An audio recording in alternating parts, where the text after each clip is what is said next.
사도신경하심으로 우리의 신앙을 고백하겠습니다.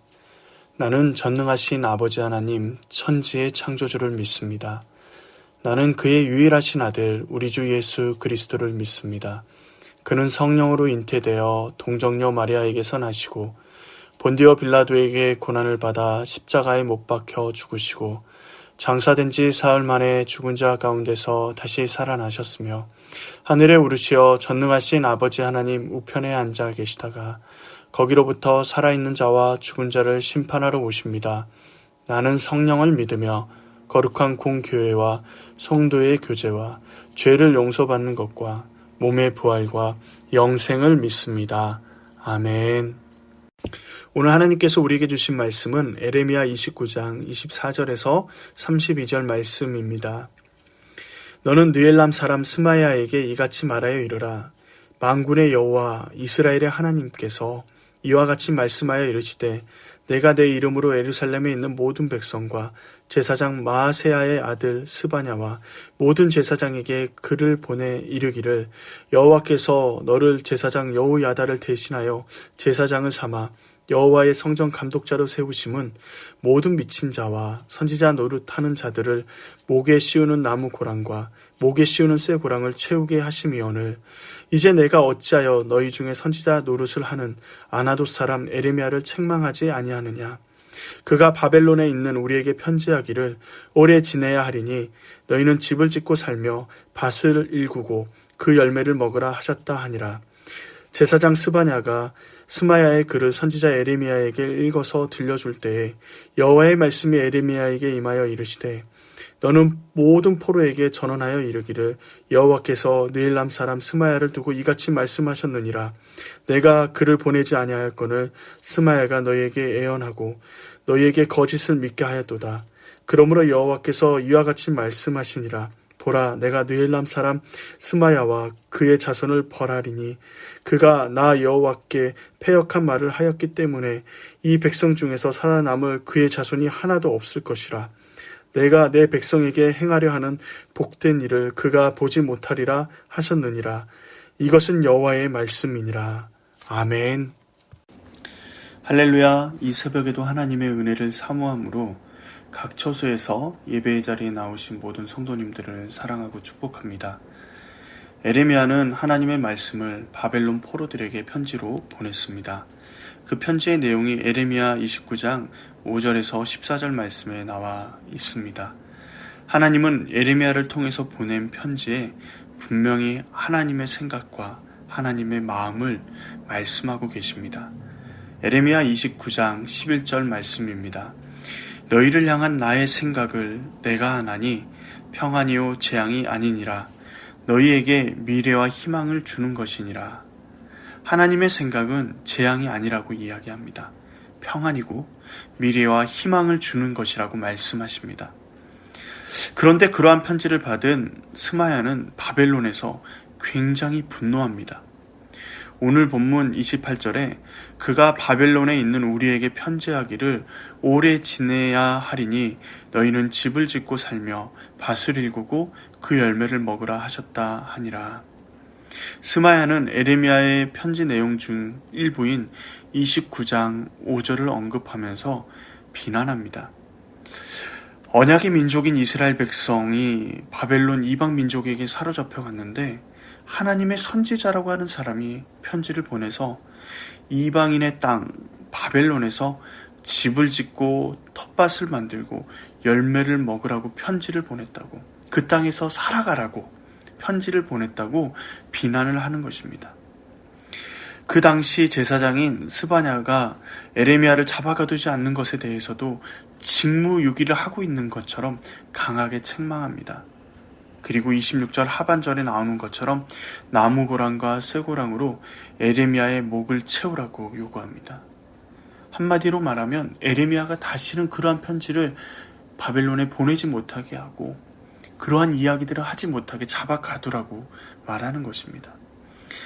하지만 하나님께서는 스마야에 대해서 이렇게 말씀하십니다. 31절 하반절입니다. 내가 그를 보내지도 아니하였거늘 스마야가 너희에게 예언하고 너희에게 거짓을 믿게 하였도다.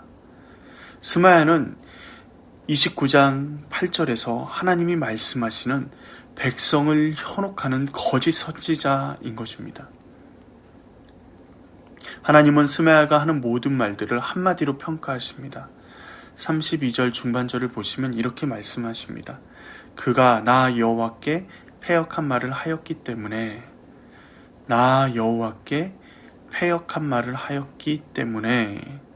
스마야의 모든 말들이 여호와께 패역한 말이라고 말씀하십니다.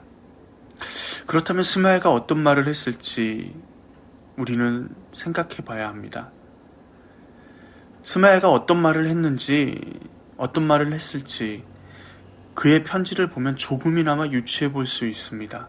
또한 역사적으로나 에레미야서를 통해서 거짓 선지자들이 어떤 말을 했는지를 보면 알 수 있습니다. 스마야는 아마도 사람들이 좋아하는 말, 사람들이 듣고 싶어하는 말을 했을 것입니다. 그리고 그것이 하나님이 원하시는 것이라고 포장합니다. 자신의 생각, 소견, 그리고 자신의 거짓말을 하나님의 말이라고 포장합니다. 바벨론 포로로 끌려간 사람들이 가장 듣고 싶어하는 말은 무엇일까요? 곧 있으면 하나님께서 바벨론 포로 생활을 마치게 하시고 돌아가게 하실 것이다. 하나님의 백성인 이스라엘을 힘들게 하는, 우리를 힘들게 하는 바벨론은 하나님께서 멸망시키시고 우리가 이스라엘로 돌아가서 다시 한번 강대한 나라를 세우게 하실 것이다. 우리를 회복시켜 주실 것이다. 라는 말일 것입니다. 스마야는 사람들이 가장 듣고 싶어하는 말을 합니다. 겉모습은 자신의 민족을 위하는 것처럼 보입니다. 거룩한 모습으로 하나님께서 이제 우리를 구원하실 것이라고 당당히 이야기합니다. 그런데 그런 이야기를 하는 장소가 어디입니까? 바벨론 한복판에서 당당하게 자신의 민족을 향해서 이야기하고 있습니다. 그러니 얼마나 멋있게 보이고 하나님의 선지자로 보일까요?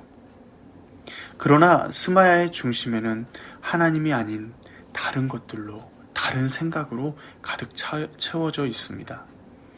하나님께서 보내지도 않았는데 자신의 말을 하나님의 말인 것처럼 이스라엘 백성에게 믿게 하고 결국 이스라엘 백성이 하나님의 말씀이 아닌 스마야와 같은 거짓 선지자들의 애언을 듣고 거짓을 믿게 만드는 것입니다. 스마야의 이야기에 현혹되는 바벨론 포로를 생각하면 지금 나는 어떤가?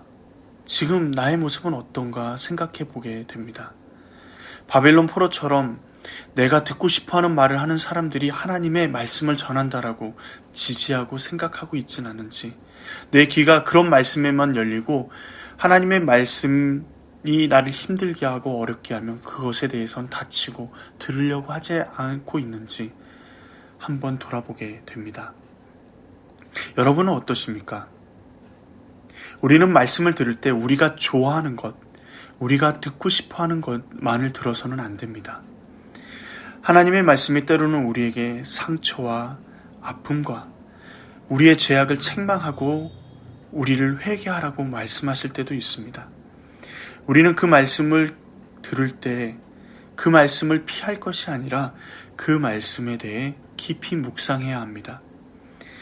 우리가 늘 언제나 그런 말씀들을 들을 때마다, 하나님의 말씀을 들을 때마다 생각해야 될 것은 하나님의 생각은, 하나님의 마음은 재앙이 아니라 평안이라는 것입니다.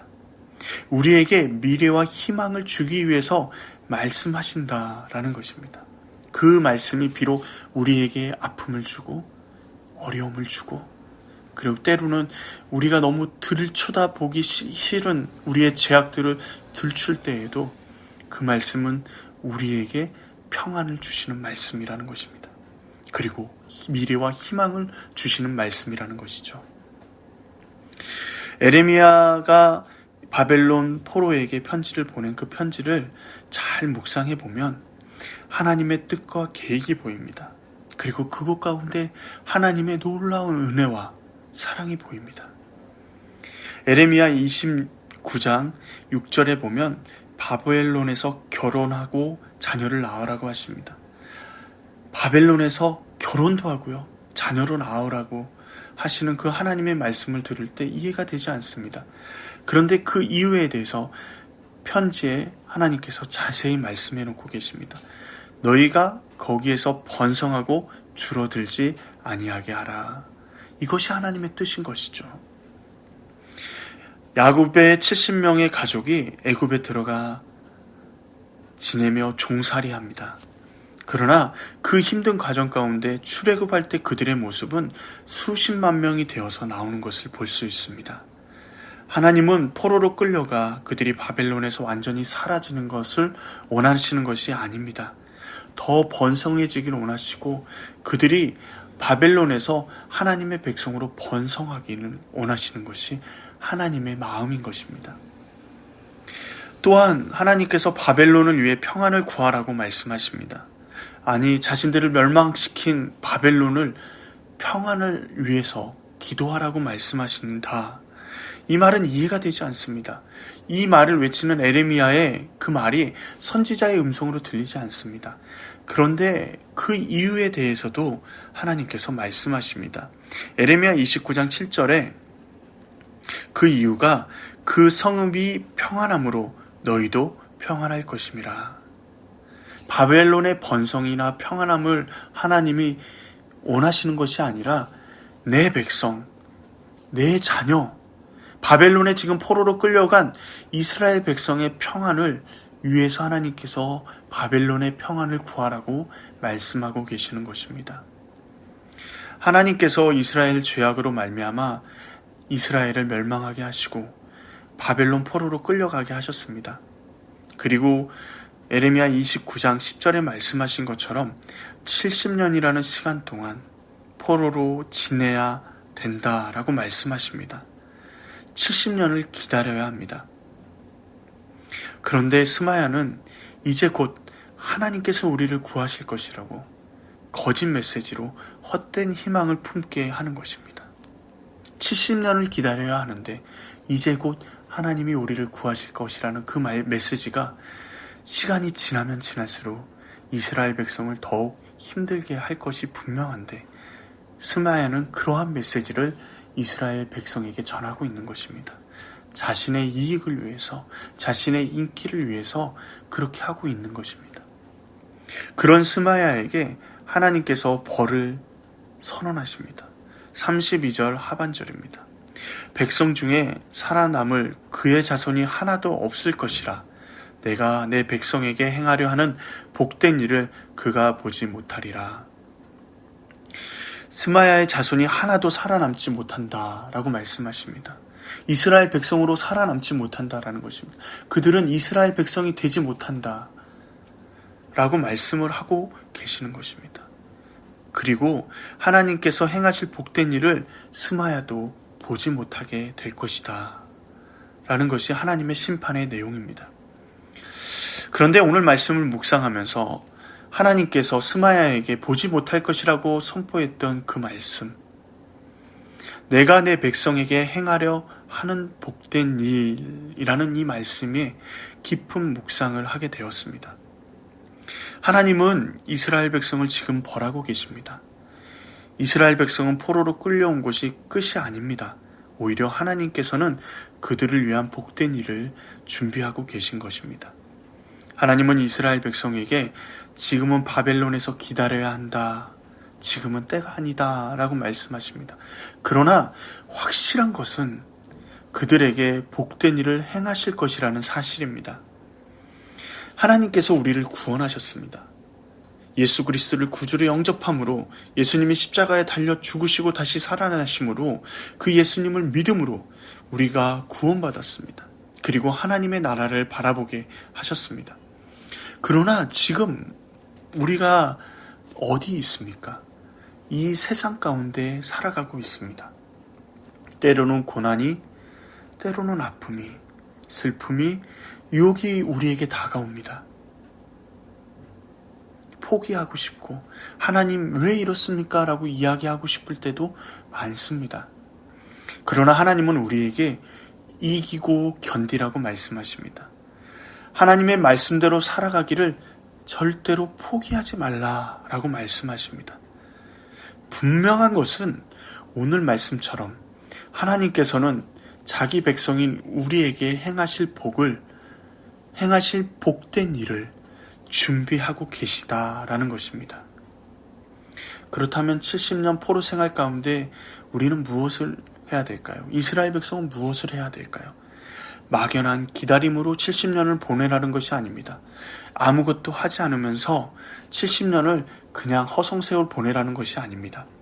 거짓 선지자들의 말에 속아 하나님의 뜻을 보지 못하고 하루하루를 포기하면서 살아가라는 말이 아닙니다.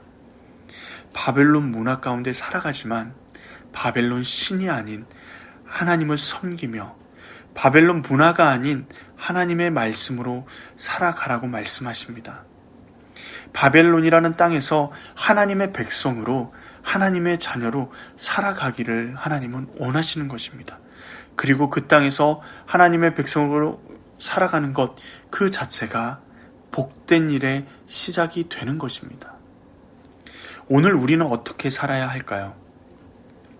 하나님께서는 우리가 이 세상 가운데 살아가지만 세상의 힘이나 권력을 섬기는 것이 아니라 하나님만 섬기며 살아가길 원하십니다. 세상의 문화가 아니라 하나님 나라의 문화로 살아가길 원하십니다. 하나님은 이 땅에서 우리가 온전히 하나님의 백성으로 살아가기를 원하시는 것입니다. 이 땅에서 하나님의 백성으로 살아가는 것이 하나님께서 준비하신 복된 일의 시작이 되는 것입니다. 분명하고 확실한 것은 하나님은 우리를 위해서 오늘도 행하실 복된 일을 준비하고 계신다라는 것입니다. 오늘도 하나님 나라의 백성으로 이 땅에서 승리하며 살아가기를 원합니다. 기도하겠습니다. 하나님, 우리가 하나님의 말씀을 온전히 듣고 하나님의 말씀에 온전히 순종하게 하여 주시옵소서.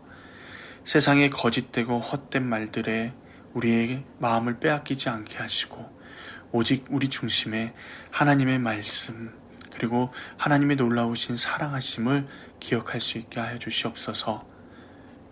우리를 위해서 준비하신 복된 일, 그 복된 일을 기억하면서 기대하면서 주님 앞에 더욱더 나아가고 주님의 뜻대로 주님의 자녀답게 이 땅을 살아가는 우리 모두가 되게 하여 주시옵소서. 오늘 하루를 주님께 의탁드리오며 예수님의 이름으로 기도합니다. 아멘. 하늘에 계신 우리 아버지의 이름을 거룩하게 하시며 아버지의 나라가 오게 하시며 아버지의 뜻이 하늘에서와 같이 땅에서도 이루어지게 하소서. 오늘 우리에게 일용할 양식을 주시고 우리가 우리에게 잘못한 사람을 용서하여 준 것 같이 우리 죄를 용서하여 주시고 우리를 시험에 빠지지 않게 하시고 악에서 구하소서. 나라와 권능과 영광이 영원히 아버지의 것입니다. 아멘. 함께 기도하기를 원합니다. 먼저는 우리가 오늘 말씀처럼 하나님의 백성으로 하나님의 말씀대로 이 땅 가운데서 살아갈 수 있길 위해서 기도하시고 이 땅의 교회들이 하나님의 세우신 그 목적대로 하나님의 말씀을 올바로 선포하고 하나님의 뜻을 온전히 선포하는 교회로 서 있을 수 있기 위해 기도해 주시기 바랍니다. 또한 코로나로 인해서 어려움을 겪고 있는 이 나라와 방역에 힘쓰고 있는 관계자들을 품고 함께 기도하시겠습니다.